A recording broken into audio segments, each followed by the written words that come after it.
Here's a retractable curtain shield in the trunk of the Model Y. Today I've got a really short 2-minute video. I want to show you something I just added to my Juniper. I have this little trunk shield curtain that goes in here in the back. So first the unboxing, which there really isn't a whole lot to it. You got the curtain itself, then you got 4 different pieces of plastic hardware, 2 that go in the front and 2 in the back. No screws, no electricity, no bolts. It's all just clip-on, stick-on little hardware. So my launch edition Juniper came with this little back shield as it is, which is great most of the time. However, if you do need to put something in to take up this space, you have to remove it. Now, it does slide back. I've kind of learned a little bit over time.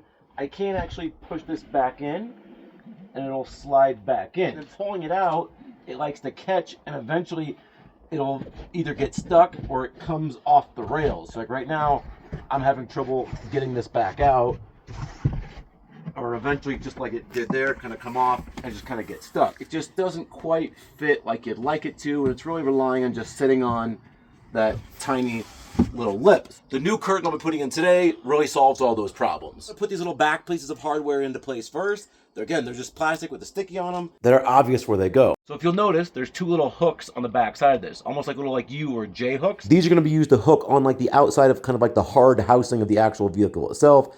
And both of these really fit right perfectly around to the contour of the actual vehicle. So it's really obvious, really tight fit where they go. And I'm just putting these into place until I can get the whole thing in. I went ahead and put down the back seat where the same thing. I'm just trying to line these up. And again, they fit perfectly over the contour of the actual shape of the car. So after I took this out of the package, I went ahead and lined this up, kind of put them one at a time in where they went.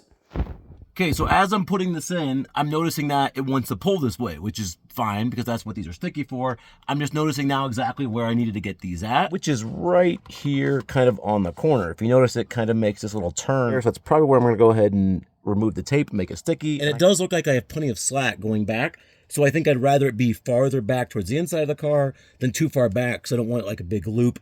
So once I had it pretty set where I knew I wanted it, I went ahead and pulled the backing off of this double stick tape. It's pretty good tape. Actually reminded me of like a carpet tape I've used in the past, but that was pretty good. So once I pulled these off, I kind of just wedged this into place until I felt really good and really secure about it, which was really very, very simple. Okay, so now I got those in, I'm gonna go ahead and test it out. Now I don't have these back pieces glued in yet, but I want to see how it fits.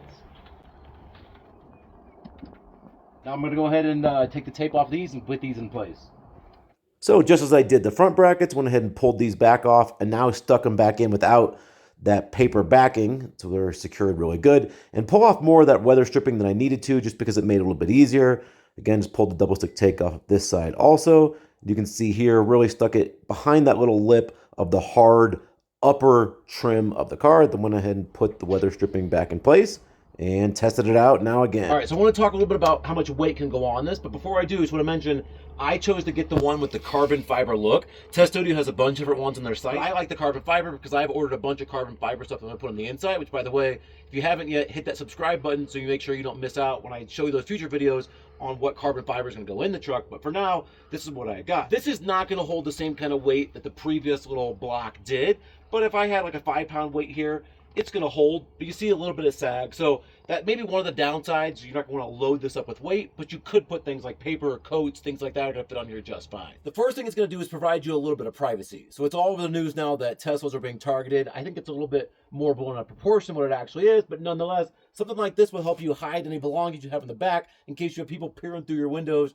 trying to see what's going on back here. This really hides that. The benefits of this retractable curtain that I'll show you today we'll get into is, let's say you have a big item like this wagon. Without taking anything out of the car, I can just slide it back into place and still fit a large item like this in the back and not have to remove anything and be on my way.